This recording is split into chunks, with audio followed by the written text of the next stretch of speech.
So if you're somebody that hits it well in a lesson or in the driving range or in the studio, but you struggle on the golf course, this could definitely be for you.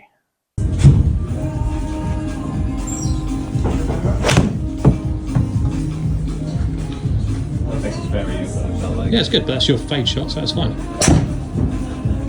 And be interesting to check your path again on that fade.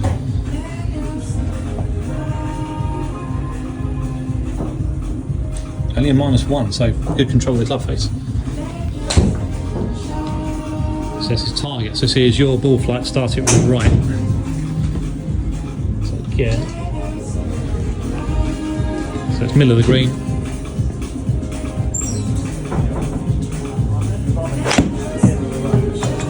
Good start point, didn't quite get it, but should be drawing. Very good, that's all over it. Spin. Oh, unlucky. Bit clean maybe, but fine. And then back to your stock shot, so more of those internal thoughts again. So lighter, and then left hip.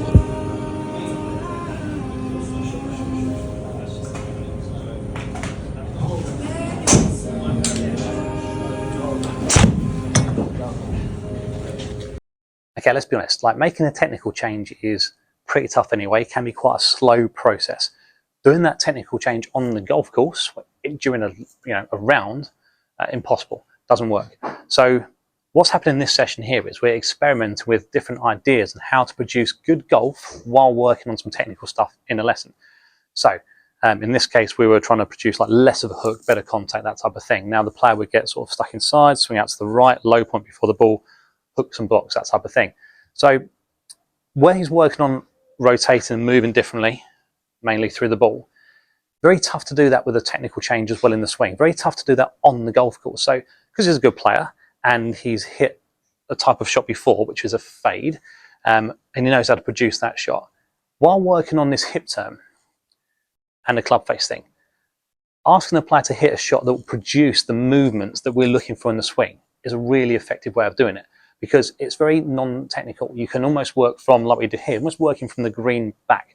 So where the technical thought would be quite an internal feeling, so club position, body position, starting from the green and working back, trusting your brain to come up with the movements you've done before in the past to hit a left to right shot, or the feeling of a left to right shot was a really good way to go for him. So rather than picking something internal, seeing the green, picking the shot you want to hit, pretty much a fade all the time in this case. And again, allowing your body, your brain to see the shape of shot you want to hit and come up with the correct movements to do that. Now, sometimes it depends on your level of player. People will do that effective ways, not very effective ways, inefficient ways.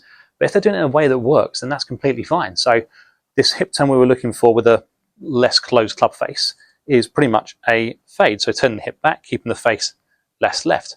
Hit it really well. It came out either very straight, his fade, from a square setup, or a very small fade, but it wasn't the big hook.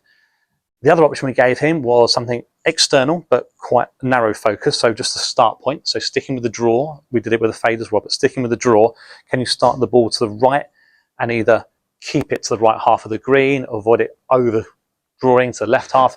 There was very much focus on the start point rather than starting it too straight and missing left. So again, it is external, but quite a narrow focus rather than that wide one of starting or working from the green back.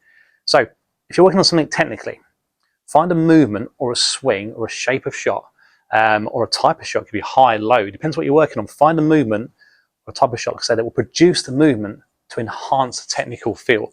This could be like a skill development thing. You might work on, if it is a fade, how many times can you start it left and not pull it?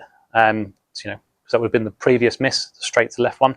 If it's a ball flight thing you're struggling with, you get some ground first and hit some high ones because you'd like this impact. Do your technical stuff, work on that, but it might be, all right, how many low ones can you hit with a height of X carrying a certain distance? Or if you're on TrackMan, can you get optimized at, whatever level?